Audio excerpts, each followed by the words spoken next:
Hello and welcome, my people with no kneecaps. How you doing today? It's SJB here, and I looked for a map that I did not have Impoppable beat on, because I wanted to play Impoppable for you guys, and I want to show you why. So, I'm going to go with a somewhat powerful hero here. Maybe not necessarily the best hero for this map in particular, but I want to start off with one that I can get going in here very easily. Make actually a little bit of extra cash. I don't want to go cray-cray. And then show you guys this wicked strategy that I've been thinking about. Alright, I've been paying attention to primary monkey knowledge and military monkey knowledge, and I've decided what I think are two of, I don't want to call it the best, but two of the combination of best monkey knowledge points that I can use together to make myself absurdly powerful and have a really good time together.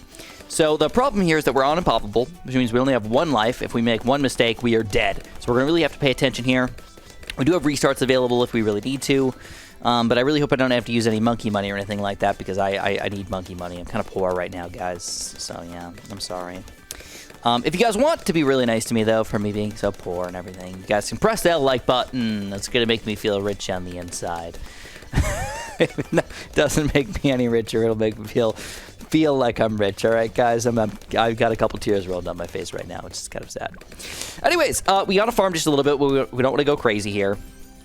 I'm thinking like 2 banana farms, something like that, you know, whatever. Just get them flowing. And then I want to go for the strategy. And I haven't shown you guys what the strategy is yet, but maybe from the thumbnail you have deducted what we were planning on doing. Did I say deducted? Maybe I meant deduced or something like that. Sometimes I honestly just be straight with you guys. I feel kind of stupid. All right. One thing that makes me feel kind of stupid is I don't like to read. All right. I don't like hate it. It's not like reading is something that I can't do.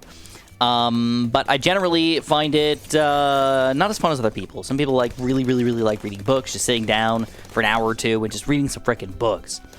I don't. And that means my vocabulary at some points, even though I kind of talk for a living, can be kind of bad. You know, I guess it's somewhat good, because maybe I have like a third grade word vocabulary or something like that.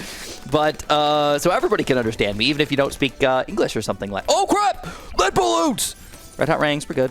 We good. Yeah, I know, we freaked out a little bit, but we're good. So yeah, sometimes I do feel stupid though, and you know, I don't ever want to make you guys feel stupid either, so if I ever am, let me know, and I'll try to do my best to make nobody feel stupid, okay? So again, I am farming a little bit, but we've already started the strategy. It has been initiated. For some reason, we have a Boomerang here that is kind of one of the weakest Boomerangs in the game. When you really think about it for a little while, top path Boomerangs jump around to a crap ton of balloons and have a crazy amount of balloon popping power. The bottom path's really good against Moabs.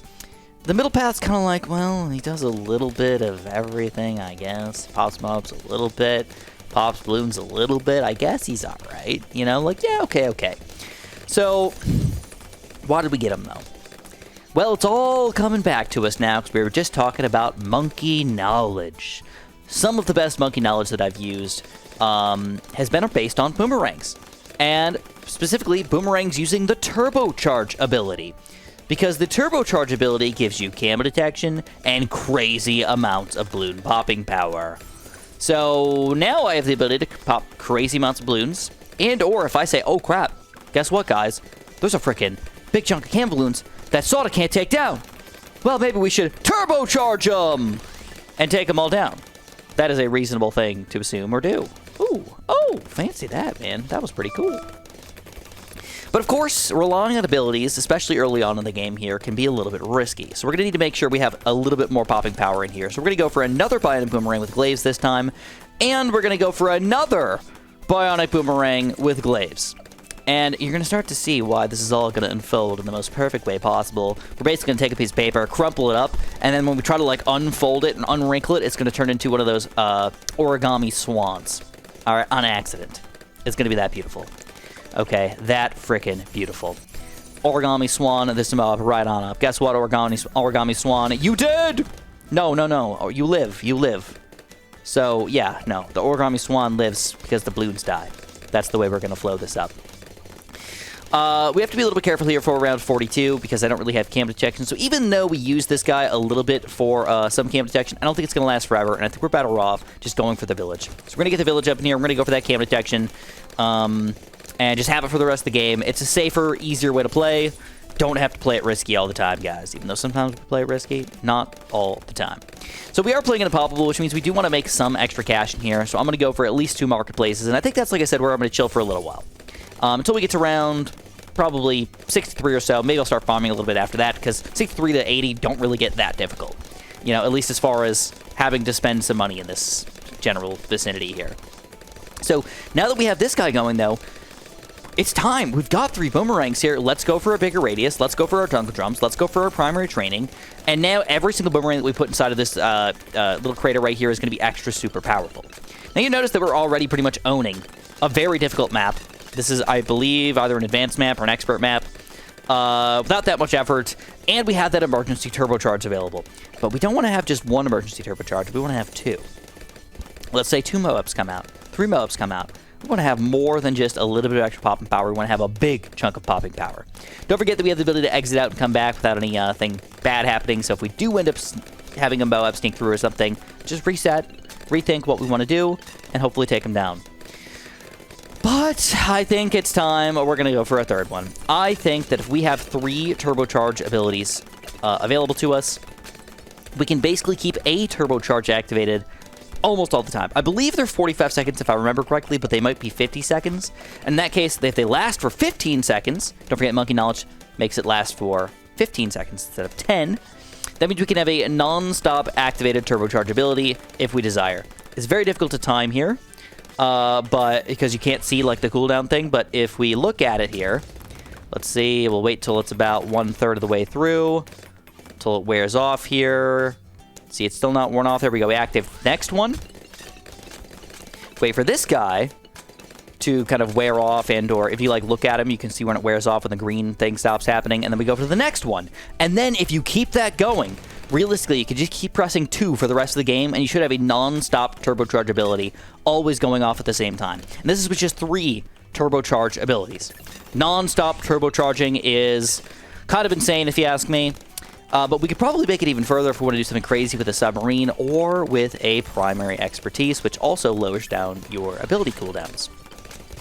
Sadly, this is where the turbocharges are going to end, because we don't want to go for more than 3 turbocharges. That's all I believe I need. Non-stop turbocharging action is pretty OP. But there's something even more OPer.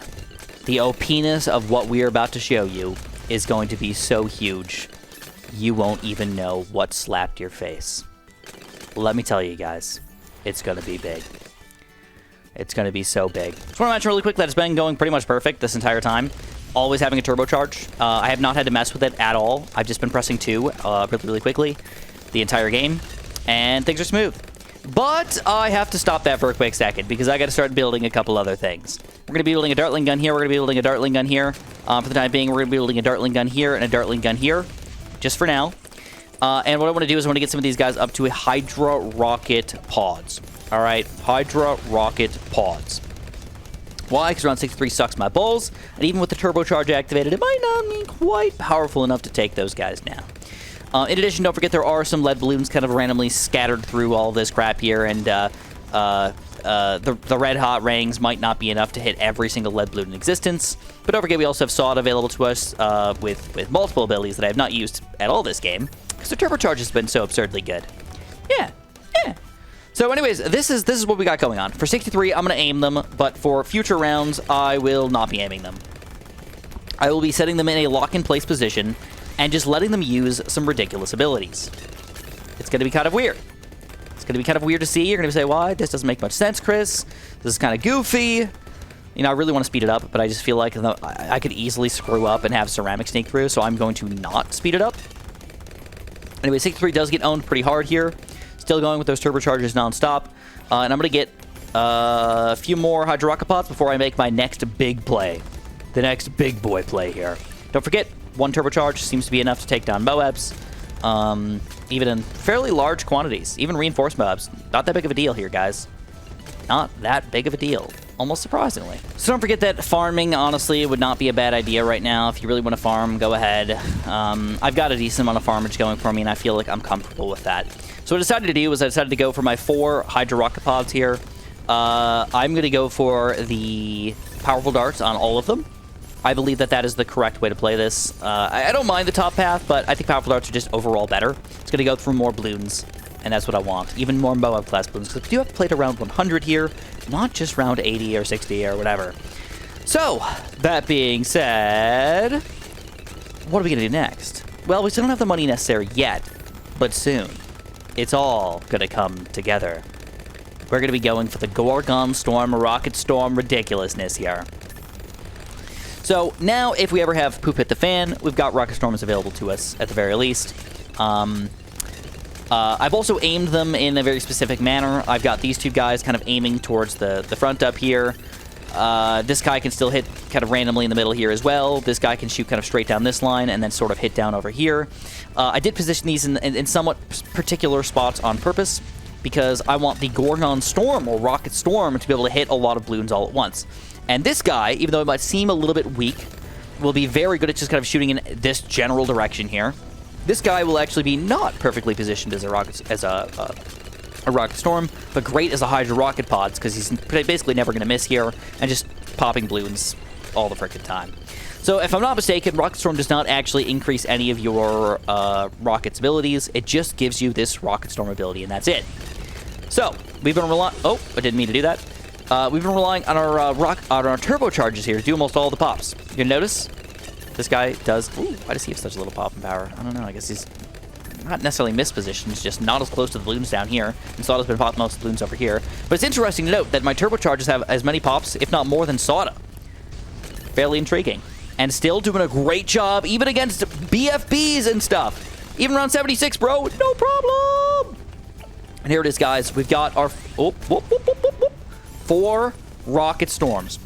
So now this is where it's going to get a little funky and a little bit fresh. Okay, we're going to try to do the exact same thing we just did with the turbocharges, where we keep them kind of like always on, and we're going to do that with the Rocket Storms instead. Okay, let's see if we can manage it. So we're going to go for this Rocket Storm here on round 78. We're going to wait for it to be about a quarter done, and we're going to go down to this Rocket Storm over here. We're going to wait for that to be about a quarter done. We're going to go to this Rocket Storm over here. Wait for that guy to be about a quarter done, and we're going to go to this Rocket Storm over here. And now we can keep on going through and pressing 2 and 5 and get a non-stop Rocket Storm turbocharge ability combo. So even against Oh My Gods and stuff, we're doing pretty well. But you know what? If you got money, bro, spend it up. Spend it up. But I don't believe that at this point you should probably want to keep on trying for a continuation of your current strategy. You probably want to just get some other support towers. They're going to do a really good job here. All right, so what I was thinking is we go for 2 Bloon Air denial systems. Now, I've gotten a little bit lazy on pushing my buttons here. All right, I might have messed up just a little bit here and there. But overall, we're going to put this guy on target independent here. Now that we have to do a little bit more micro, hopefully this is working out well for us, but no major issues. No major issues. But I still want to go a little bit beefier with some of my guys. You know, now that we have all this stuff set up, we can choose whatever else we want to get. Now, this is where Monkey Knowledge can get a little funky and might not be all that efficient. Inferno Ring would be a really good tower to have on the screen since we already have a primary mentoring here. But he's also like $50,000. Not sure if I want to go for that. We could go for a 5th tier Monkey Ace because that also has 10% cheaper Monkey Knowledge action and all that stuff. But I'm not sure I want to do that either. So, I don't know. I'm going to have to think about it for a quick second here before I finally make my final decision. But just... Or we could go for a big fat Bez. You know, we could Bez all over these balloons. You know, I'd love to shoot my Bezzy load all over them. But I'm just not sure if that's the right thing to do. It sounds like the wrong thing to do, you know? These balloons probably don't want to get Bezzed on. So, yeah, that's what we're going to do. We're going to Bez all over their face. Let's do it. But we got to wait a couple rounds before that happens. My only real problem at this point is, do we have enough DDT popping power? And I actually do not know the answer to that. So on round 90, we're going to slow... Ooh, we're going to slow this down a little bit. In fact, I should probably start slowing this down now. We're going to slow this down a little bit, and we're going to make sure we've got enough popping power for everything. To keep it all activated. And see if... what we need to do about these DDTs, because we might want to go for just a MIB or something like that, you know? I mean, that's not an impossibility. All right, let's check out these DDTs. I assume that they are going to sneak through my defense. I just want to be straight with you guys. I'm going to assume that they will sneak through my defense. So we're going to try to stop them. Yes, they do sneak through my defense very easily. So luckily we left ourselves enough room for a MIB here. I don't think I need jungle drums, but I'll just buy it just because. And I guess we're going to wait on our abilities here. I'm going to kind of ruin my normal-esque cooldown nonsense that we had going on. We're going to see if this is enough to take them all down. Oh, I didn't mean to press that button. I did not mean to press that button. Oh, no! All right, let's get them back locked in place. Back to target independent, back to target independent, back to aiming this way, back to aiming this way, back to aiming this way. This is a big problem with this. If you accidentally hit that button, guys, things might not go your way. More rocket storms, another turbocharge, and clearly these balloons are still getting owned pretty hard here. But it does take a little bit of micro, you know? I mean, we actually have to pay attention here. We have to actually be an active player in Bloons Tower Defense 6 if we want this strategy to work out. But soon, I'm going to get the Bez, and I think that's going to change it completely. I think by that point, we'll be a non-active player. Probably have to wait another round or two before we can make that happen, but should go down pretty simple-like. Also, don't forget, we've got Sawdust's ability here, which I really have not used very much, but this thing is very, very, very powerful. You know, and if you just want to, like, press random buttons... Oh my god, I did it again! I hate my life sometimes. Alright, screw it, boys. We're just going Bez time. I think I got enough money for... Oh, I don't have enough money yet. Okay, alright. So this guy's still aiming the wrong way, and I think that's the last one that I needed to make sure I actively play around with. Bez should be here in just a second, though. Oh, but it is DDT territory. Alright, didn't seem to matter too much, I guess. That's good. And there he is! The Bloon Exclusion Zone! So he's on target independent. He should just start owning everything. And honestly, I'm not even sure if I need to use that many abilities anymore. This guy's just powerful. Maybe just Rocket Storm here and there. Slow the balloons down a little bit. Gotta let everybody go to town. Alright, so I've gotten off of my, like, every quarter turn here kind of situation and every third turn here for these guys. I've just kind of been pressing the abilities whenever I feel like I need them. And it's actually been going a little bit better, believe it or not. When the balloons get around the turbocharges, I use them. And when the balloons get a little bit closer to the rocket storms, I use them as well. I don't use them when they're like randomly just coming in here. It doesn't seem to make as much sense. Also, I should be probably more actively activating like this and like this, but I really haven't been doing that either. I'm not sure if that's a big game breaker or anything like that, but I just want to throw that out real quick. Here we go. One of the beefiest balloon levels in the game. Can we handle it? Oben might say that we could, but I honestly don't know the answer to that problem yet. We're going to see how it goes. Turbocharges probably will actually come into play here, folks. And maybe a little bit of Sawda action as well. We could totally pull off some Sawda action here. I'm down for that. Yeah, let's use some Sawda action here, bro. Oh, yeah! She's level 22, isn't she? Oh, yeah, Rocket Storms up the Wuzzle, and even around 98 gets taken down. Beautiful. Beautiful. Round 99 is a pretty beefy level 2, and I don't have anything extra here, so we're just going to have to use our Rocket Storms as they come up. It looks like with the Bez power... Oh my god, it was not enough. All right, I had $33,000, so I don't even know if this guy's good for me, but I bought Crossbow Master.